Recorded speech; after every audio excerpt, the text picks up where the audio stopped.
ನಮ್ಮ practice with psychic power YouTube ಚಾನಲ್ನ ವೀಕ್ಷಕರಿಗೆ ಸ್ವಾಗತ. ಇಂದು ನಾನು ಪ್ರಸ್ತಾಪ ಮಾಡಲಿರುವ ಅಂಶ ಪ್ರಾರ್ಥನೆಯಿಂದ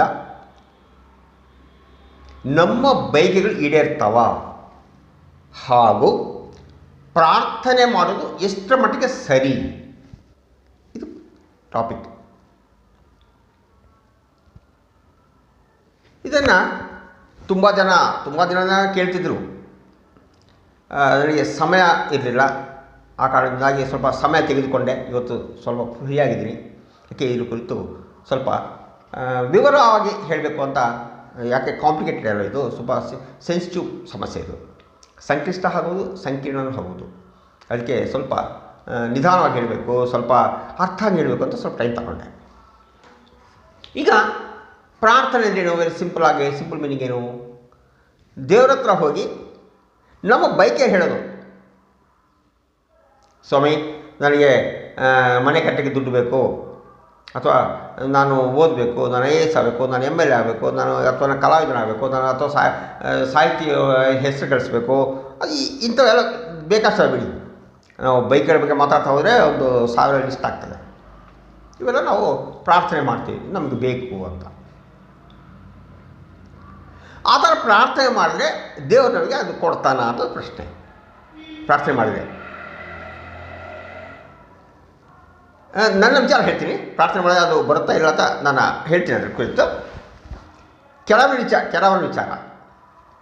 ಕಣ್ಣು ಮುಚ್ಕೊಂಡು ಪ್ರಾರ್ಥನೆ ಮಾಡಿದರೆ ಏನೂ ಸಿಗಲ್ಲ. ಕೆಲವರು ವಿಚಾರ, ನಾನು ಯಾರು ಟೀಕೆ ಮಾಡ್ತಾಯಿಲ್ಲ, ವಿಚಾರ ಹೇಳ್ತಾಯಿದ್ದೀನಿ, ಪ್ರಸ್ತಾಪ ಮಾಡ್ತಾರೆ ಅಷ್ಟೇ. ನಾವು ಪ್ರಾರ್ಥನೆ ಮಾಡುವಾಗ ಸಹ ನೈತಿಕತೆ ಇರಬೇಕು ಮನುಷ್ಯನಿಗೆ. ವಾಸ್ತವದ ಅರಿವಿರಬೇಕು, ಭಾಳ ಮುಖ್ಯವೆಲ್ಲ. ಭಕ್ತಿ ಇರಬೇಕು, ನಂಬಿಕೆ ಇರಬೇಕು. ಸುಮ್ಮನೆ ದೇವಸ್ಥಾನ ಹೋಗ್ಬಿಟ್ಟು ಕಣ್ಣು ಮುಚ್ಕೊಂಡು ಬೆಳಗ್ಗೆ ನಾನು ಮನೆ ಕಟ್ಟಬೇಕು, ಸ್ವಾಮಿ ಅರ್ಜೆಂಟ್ ದುಡ್ಡು ಕೊಡು ಕಳಿಸು ಅಂದರೆ ದೇವ್ರ ಬ್ಯಾಂಕ್ ಅಲ್ಲ. ಸೊ ಇರಲಿ, ಅದು ಆಮೇಲೆ. ಪ್ರಾರ್ಥನೆ ಏನಾಗ್ತಂದರೆ, ನಿಜವಾದ ಪ್ರಾರ್ಥನೆಯಿಂದ, ಇದು ಅರ್ಥ ಮಾಡಿ, ನಿಜವಾದ ಪ್ರಾರ್ಥನೆ ಮೂಲಕ ನಾವು ಮಾತಾಡ್ತಿರೋದು. ದೇವಸ್ಥಾನಕ್ಕೆ ಹೋಗೋರೆಲ್ಲ ಭಕ್ತರಲ್ಲ. ನಾವು ದೇವ್ರ ಹತ್ರ ಹೋಗಿ ನಿವೇದನೆ ಮಾಡಿದೆಲ್ಲ ಪ್ರಾರ್ಥನೆ ಆಗೋದಿಲ್ಲ. ಕೆಲವರ ನೋಡಿದ್ದೀನಿ, ಅನಗತ್ಯ ಆದರೂ ವಿಚಾರ ಹೇಳ್ತಾ ಇದ್ದೀನಿ. ಪ್ರತಿದಿನ ದೇವಸ್ಥಾನಕ್ಕೆ ಹೋಗ್ತಾರೆ, ಸ್ನಾನ ಮಾಡಿಕೊಡ್ಲೆ ಏನು ವಿಭೂತಿ ಹಿಂಗಿಟ್ಕೊಂಡು ಹಂಗೇನೋ ಮಾಡಿಕೊಂಡು ಪ್ರಾರ್ಥನೆ ಮಾಡಿ ದೈವ ಪೂಜೆ ಹಿಂಗೆ ಮಾಡಿ ಎಲ್ಲ ಮಾತಾಡಿ, ಇಲ್ಲ ನಾನು ಪೂಜೆ ಮಾಡ್ತಾ ನಾಳೆ ಬರ್ತೀನಿ ಅಂತೇಳಿ ಮಾತಾಡಿ ದೇವಸ್ಥಾನಕ್ಕೆ ಹೋಗಿಲ್ಲ, ನಾವು ದೇವಸ್ಥಾನದಿಂದ ಬರೋವ್ರೆ ಊಟ ಮಾಡಲ್ಲ. ಏನು ಅಂತಾರ, ದೇವ್ರಿಗೆ ದೊಡ್ಡ ನಂಟಿದ್ದಂಗೆ ಎಲ್ಲ ಮಾಡಿ ಅವರು ಯಾವ ಥರ ಬಿಹೇವ್ ಮಾಡ್ತಾರೆ, ಅತ್ಯಂತ ಕಚರ ಕೆಲಸ ಮಾಡ್ತಾರೆ, ಹೀನ ಮಾತಾಡ್ತಾರೆ, ಅಮಾನವಿದ್ದರೆ ನಡ್ಕೊಳ್ತಾರೆ. ಇವ್ರನ್ನ ನಾವು ಭಕ್ತರಂತ ಹೇಳ್ತೀವ? ನಾವು ಇದು ಭಕ್ತರಂತ ಹೇಳ್ತೀವ? ಅವರು ದೇವ್ರ ಹತ್ರ ಏನು ಮನವಿ ಮಾಡ್ತಾರೆ ಅದನ್ನು ಪ್ರಾರ್ಥನೆ ಅಂತ ಹೇಳ್ತೀವ? ಏನು ದೇವ್ರು ಏನಾರ ನಮ್ಮ ಪರವಾಗಿ ವಾದ ಬಂದಿರ್ತಾರೆ ಲಾಯರ? ಸೊ ನಾವು ಇದು ಒಪ್ಪೋದಿಲ್ಲ. ಪ್ರಾರ್ಥನೆ ಅಂದರೆ ನಿಜವಾಗ್ಲೂ ನಂಬಿಕೆಯ ಬಗ್ಗೆ ಮಾತಾಡ್ತಿರೋದು. ದೇವರಲ್ಲಿ ಇದ್ದಾನೆ ಅಂತ ಅಂದ್ಕೋಬೇಕು ನಾವು. ಅಂದ್ಕೊಂಡಾಗ ಮತ್ತು ನಾವು ಕೆಟ್ಟ ಕೆಲಸ ಮಾಡ್ತೀವ? ದೇವ್ರು ಇದ್ದಾನೆ ನಾವು ಅಂದುಕೊಂಡರೆ, ನಿಜವಾಗ್ಲೂ ಅಂದ್ಕೊಂಡರೆ ನಾವು ಕೆಟ್ಟ ಕೆಲಸ ಮಾಡ್ತೀವ? ಒಳ್ಳೆ ನಮ್ಮ ಬೈಕೆಯಲ್ಲಿ ಅದು ಏನೋ ವಾಸ್ತವಕ್ಕೆ ಹತ್ತಿರ ಇಲ್ಲದೆ ಇರ್ತಕ್ಕಂಥ ಬೈಕನ್ನು ನಾವು ಮಂಡಿಸ್ತೀವ? ಇಲ್ಲ. ಒಳ್ಳೆಯದೇ ಮಾತಾಡ್ತೀವಿ, ನಮ್ಗೆ ಇರ್ಬೇಕು ಅಷ್ಟೇ ಕೇಳ್ತೀವಿ. ಆಮೇಲೆ ದೇವ್ರು ಕೊಡೋದು ಬಿಡೋದು ಆಮೇಲೆ ಅದು ವಿಚಾರ ಮಾತಾಡ್ತೇನೆ ನಾನು. ನಮ್ಮ ಪ್ರಾರ್ಥನೆಯ ಒಂದು ಪ್ರಾಮಾಣಿಕತೆ ಬಗ್ಗೆ ಮಾತಾಡ್ತಿರೋದು ನಾನು. ನಮ್ಮ ಹೊಟ್ಟೆ ಪ್ರಾಮಾಣಿಕತೆ ಬಗ್ಗೆ ಮಾತಾಡ್ತಿರೋದು ನಾನು. ಆಗ ಏನೆಲ್ಲ ನಡೀತವೆ ಅಂತ ಒಂದು ಎಕ್ಸಾಂಪಲ್ ಹೇಳ್ತೀನಿ. ಇದರಲ್ಲಿ ಪ್ರಾರ್ಥನೆ ಇದೆ, ಅದೊಂದು ರೀತಿಯ ಧ್ಯಾನ, ಅದೊಂಥರ ಭಕ್ತಿ. ಪ್ರಾರ್ಥನೆ ಅಂದರೆ ಏನೋ ಒಂದು ಏನೋ ರಿಕ್ವೆಸ್ಟ್ ಲೆಟ್ರ್ ಅಲ್ಲ. ಪ್ರಾರ್ಥನೆ ರಿಕ್ವೆಸ್ಟ್ ಲೆಟ್ರ್ ಅಲ್ಲ, ಅದು ಭಕ್ತಿ, ಧ್ಯಾನ. ಭಾಳ ಕಷ್ಟ ಇರಲಿ. ಈಗ ಒಂದು ಪ್ರಾಕ್ಟಿಕಲ್ ಎಕ್ಸಾಂಪಲ್ ಹೇಳ್ತೀನಿ ನಾನು. ಸೈಕಿಕ್ ಪವರಲ್ಲಿ ಅಥವಾ ರೇಖಿಯಲ್ಲಿ ಅಥವಾ ಬೇರೆ ಬೇರೆ ವಿದ್ಯೆಗಳಲ್ಲಿ, ಮಾನಸಿಕ ವಿದ್ಯೆಗಳಲ್ಲಿ ಅಥವಾ ಪ್ಯಾರಾಸೈಕಾಲಜಿಗೆ ಸಂಬಂಧಪಟ್ಟ ವಿದ್ಯೆಗಳಲ್ಲಿ ನಾವೇನು ಮಾಡ್ತೀವಿ ಅಂದರೆ ಡೈಲಿ ನಾವು ಮಾಡ್ತಾ ಇದ್ದೀವಿ. ಎಲ್ಲೋ ಒಬ್ಬ ವ್ಯಕ್ತಿ ಇರ್ತಾನೆ, ಆ ವ್ಯಕ್ತಿ ಮೇಲೆ ನಾವು ಪ್ರಯೋಗ ಮಾಡ್ತೀವಿ. ಪ್ರಯೋಗ ಅಂದರೆ ನೀವೇನು ಅದೇನು ದೊಡ್ಡ ಕೆಟ್ಟದಾಗಿ ಅದು ಭಯಾನಕ ಅರ್ಥ ಮಾಡ್ಕೊಳ್ಳೋದೇನು ಬೇಕಾದ ಪ್ರಯೋಗ ಅಂದರೆ, ನನ್ನಲ್ಲಿ ಅಂದರೆ ವಿಶ್ವಚೇತನ ಶಕ್ತಿಯನ್ನು ನನ್ನ ಮೂಲಕ ಆ ವ್ಯಕ್ತಿ ಹರಿಸ್ತೀನಿ. ಪ್ರಯೋಗ ಇಷ್ಟೇ, ಅದಕ್ಕೆ ಕೆಟ್ಟದಾಗಿ ತಗೋಬೇಡಿ. It is very simple and it is very useful. Simple ಅದಕ್ಕಿಂತ ಪವಿತ್ರವಾದದ್ದು ಆ ಕಾರ್ಯ. ಆಗ ಆ ವ್ಯಕ್ತಿಗೆ ನಾವು ಏನೋ ಒಂದು ಇಂಟೆನ್ಷನ್ ಕಳಿಸ್ತೀವಿ. ಏನಪ್ಪ ಇಂಟೆನ್ಷನು? ನಿನ್ನ ಕಾಯಿಲೆ ವಾಸಿ ಆಗಲಿ, ನಿನ್ನ ತಲೆನೋವು ವಾಸಿ ಆಗಲಿ, ಅಥವಾ ನಿಮ್ಮಲ್ಲಿ ಸಿಟ್ಟು ಕಡಿಮೆ ಆಗಲಿ, ಈ ಥರ ಏನೋ ಒಂದು ಹೇಳ್ತೀವಿ. ಅದ್ರ ತಕ್ಕಂಗೆ ಆತನ ಮಾನಸಿಕವಾಗಿ ದೈಹಿಕವಾಗಿ ನನಗೆ ಸ್ಪಂದಿಸ್ತಾನೆ. ಆ ಕೆಲಸ ಹಾಗೆ ಆಗುತ್ತೆ. ಇದರಲ್ಲಿ ಮತ್ತೊಂದು ವಿಶೇಷ ಏನಪ್ಪ ಅಂದರೆ, ಎಲ್ಲರಿಗೂ ಗೊತ್ತಿದ್ದು, ನನ್ನ ಬಳಿ ಬಂದಿರತಕ್ಕಂಥ ನನ್ನ ಫಾಲೋವರ್ಸ್ಗೆ ಎಲ್ಲರಿಗೂ ಗೊತ್ತಿದ್ದು, ನಾನು ಇಲ್ಲಿ ಅಪ್ಲೈ ಮಾಡೋಕ್ಕೆ ಆರಂಭ ಮಾಡಿದರೆ ಅವನು ಎಲ್ಲೇ ಇರಲಿ ಅದನ್ನು ಗ್ರಹಿಸ್ತಾನೆ, ಸ್ವೀಕಾರ ಮಾಡ್ತಾನೆ, ಅದು ಅವನ ಅನುಭವ ಬರುತ್ತೆ. ಇದು ಬೇರೆ ಗೊತ್ತಾಗಲ್ಲ. ಸುಮ್ಮನೆ ಏನೋ ವಿಡಿಯೋ ಕೇಳಿಸ್ಕೊಂಡು ಏನೂ ಅರ್ಥ ಆಗಲ್ಲ. ನನ್ನ ಬಳಿ ರೇಖಿ ವಿದ್ಯೆ ಕಲಿತಿರತಕ್ಕಂಥ ವ್ಯಕ್ತಿಗಳಿಗೆ, ನನ್ನ ಬಳಿ ಸೈಕಿಕ್ ಪವರ್ ವಿದ್ಯೆ ಕಲಿತಿರ್ತಕ್ಕಂಥ ವ್ಯಕ್ತಿಗಳಿಗೆ ನಾನು ಅಪ್ಲೈ ಮಾಡಿದರೆ ಆ ಅನುಭವ ಆಗುತ್ತೆ. ಇದು ರಹಸ್ಯಗಳಿಲ್ಲ. ಹಾಗಿರುವಾಗ ಎಲ್ಲೋ ಒಬ್ಬ ವ್ಯಕ್ತಿ ಇರ್ತಾನೆ, ಅಂಥದ್ದು ಹತ್ತಿರ ಅಲ್ಲ, 100 ಕಿಲೋಮೀಟ್ರು, 1000 ಕಿಲೋಮೀಟ್ರು, 2000 ಕಿಲೋಮೀಟ್ರು, 10,000 ಕಿಲೋಮೀಟ್ರ್ ದೂರದಲ್ಲಿ ಇದ್ದರೂ ಸಹ ತುಂಬ ಸುಲಭವಾಗಿ ಅಪ್ಲೈ ಆಗ್ತದೆ. ಆ ವ್ಯಕ್ತಿಗೆ ಅರ್ಥ ಆಗ್ತದೆ. ಬಹುತೇಕ ಆ ಬೈಕಲ್ಲಿ ಏನು ಬೈಕಲ್ಲಿ ಈಡೇರ್ತಾರೆ. ಆಮೇಲೆ ಹಾಗಿರುವಾಗ ಎಲ್ಲೋ ಒಬ್ಬ ವ್ಯಕ್ತಿ, ಇಲ್ಲಿ ವ್ಯಕ್ತಿಯಲ್ಲಿ ಚೈತನ್ಯ ಅಂತ, ವ್ಯಕ್ತಿಗೆ ಕಳ್ಸೋಕ್ಕಾಗಲ್ಲ ಚೈತನ್ಯಕ್ಕೆ. ನಾನೊಬ್ಬ ಚೈತನ್ಯ ಸ್ವರೂಪ, ನನ್ನ ಮೂಲಕ ಇನ್ನೊಂದು ಚೈತನ್ಯ ಕಳಿಸ್ತಾ ಇದ್ದೀನಿ ಅಂತ ಇಟ್ಕೊಳ್ಳೋಣ. ಮತ್ತು ಅದನ್ನೇ ದೇವ್ರು ಕಳ್ಸೋಕ್ಕಾಗಲ್ಲ ನಾವು. ಅದೇ ಒಂದು ರೇಖಿ ವಿದ್ಯೆಯನ್ನು, ಅದೇ ಒಂದು ಸೈಕಿಕ್ ಪವರ್ಗೆ ಸಂಬಂಧಪಟ್ಟಿರ್ತಕ್ಕಂಥ ವಿದ್ಯೆ ಮೂಲಕ ಈ ಚೈತನ್ಯ ಕಳ್ಸೋಕ್ಕಾಗಲ್ವಾ? ವ್ಯಕ್ತಿ ಕಳ್ಸೋಕ್ಕಾಗಲ್ಲ, ದೇವ್ರು ಕಳ್ಸೋಕ್ಕಾಗಲ್ವಾ? ವ್ಯಕ್ತಿ ಸ್ಪಂದಿಸ, ದೇವ್ರು ಸ್ಪಂದಿಸಲ್ವಾ? ದೇವ್ರಲ್ಲಿ ಮಹಾಚೈತನ್ಯ ಅಂತ ದೇವರಂದರೆ ಆಗುತ್ತೆ. ನೀವು ಮಾಡ್ತಾನೆ ಆಗೋದಿಲ್ಲ, ಗೊತ್ತಾಗಲ್ಲ. ಸುಮ್ಮನೆ ಕಣ್ಣು ಮುಚ್ಕೊಂಡು ಹಿಂಗೆ ಪ್ರಾರ್ಥನೆ ಮಾಡಿ ನನಗೆ ಅರ್ಜೆಂಟ್ ಏನೋ ದುಡ್ಡು ಬೇಕು, ಬಿಡಿ ದೇವ್ರು ಸರಿ ಇಲ್ಲ, ದುಡ್ಡು ಕೊಟ್ಟಿಲ್ಲ ಅಂಥೇಳಿ ವನವೇದ ಅಂತ ಹೇಳೋದು. ಕಣ್ಣು ಮುಚ್ಕೊಂಡು ಪ್ರಾರ್ಥನೆ ಮಾಡಿ ಏನೂ ಬರೋಲ್ಲ, ದೇವ್ರು ಕೊಡಲ್ಲ. What nonsense! ದೇವ್ರು ಕೊಡ್ತಾರೆ, ನಿಮ್ಗೆ ಯಾರು ಹೇಳಿದರು? ನಾವು ಪ್ಯೂರ್ಲಿ ನಾಸ್ತಿಕರಾಗಬೇಕು, ಪ್ಯೂರ್ಲಿ ಆಸ್ತಿಕರಾಗಬೇಕು. ಅಲ್ಲಿ ನಾವು ದೇವ್ರನ್ನೂ ನಂಬಲ್ಲ, ದೆವ್ವನೂ ನಂಬಲ್ಲದೆ ಸೊ ನಿಮ್ಮ ಜೀವನ ಹೇಗೆ ನಡೀತದೆ? ತಪ್ಪದು. ಸೊ ಪ್ರಾರ್ಥನೆಯಿಂದ ಕೆಲಸಗಳಾಗ್ತದೆ. ಒಂದು ನೆಕ್ಸ್ಟ್ ವಿಚಾರ ಇನ್ನೂ ಕೆಲವರು ಹೇಳ್ತಾರೆ, ಪ್ರಾರ್ಥನೆ ಅಂದರೆ ಏನು? ದೇವರನ್ನು ನಾವೇ ಡೈರೆಕ್ಷನ್ ಕೊಡೋದು. ದೇವರೇ ನನಗೋಸ್ಕರ ನೀನು ಹಿಂಗೆ ಮಾಡು, ಹಂಗೆ ಮಾಡು, ಹಿಂಗೆ ಮಾಡು.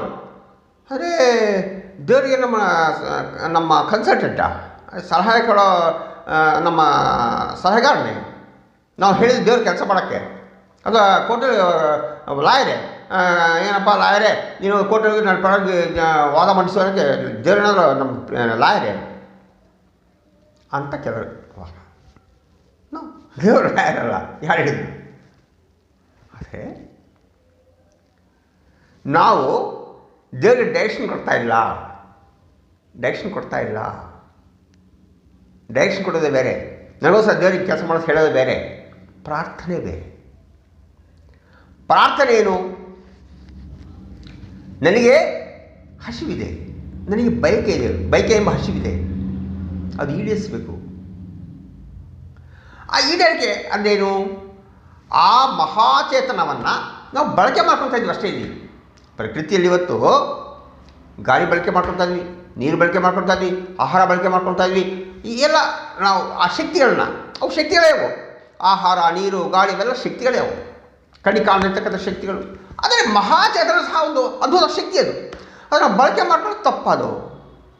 ಅದಕ್ಕೆ ಅವರು ನಮ್ಮ ಸರ್ವೆಂಟಾ, ದೇವ್ರು ನಾವು ಸರ್ವೆಂಟ್ ಅಂತ ಹೇಳಿದ್ವಾ?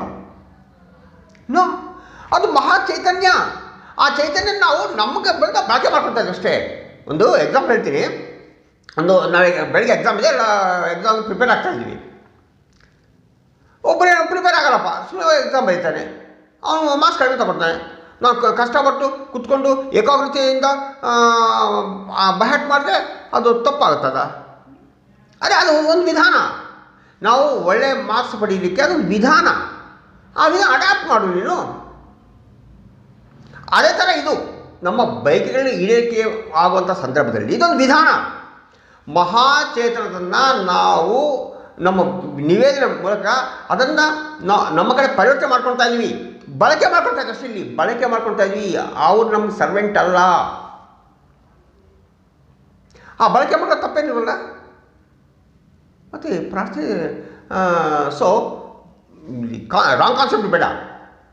ಪ್ರಾರ್ಥನೆಯಿಂದ ಕೆಲಸ ಆಗೋ ಸತ್ಯ, ಪ್ರಾರ್ಥನೆ ಮಾಡೋದು ಸಹ ಸರಿಯೇ, ಅದು ತಪ್ಪಲ್ಲ.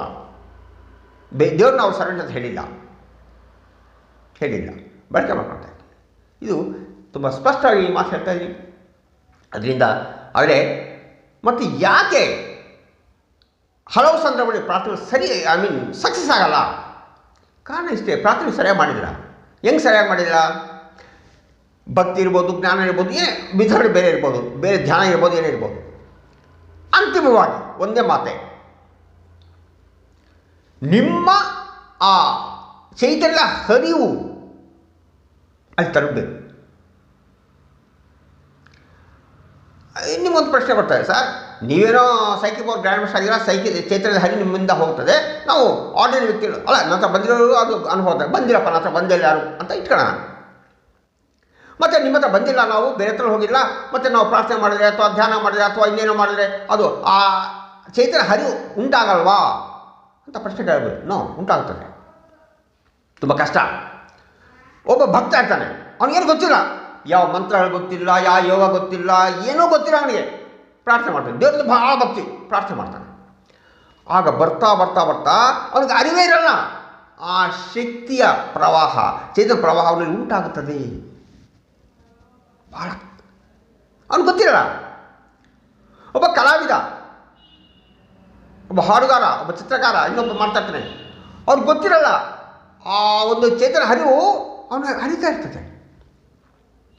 ಅವನೇನು ನಂತರ ಬಂದು ಇನ್ಸ್ಟಿಟ್ಯೂಷನ್ ಪಡೆದು ಪಾಲಿ ಸಹ ತಗೊಂಡ್ಬಿಟ್ಟು ನಾನು ಪ್ರಾಕ್ಟೀಸ್ ಸೈಕಿಕ್ ಪವರ್ ಮೂಲಕ ನಾನು ಆ ಸಪ್ತಚಕ್ರ ಅನುಸಂಧಾನ ಗಳಿತಿದ್ದೀನಿ ಅಂತ ಏನಲ್ಲ.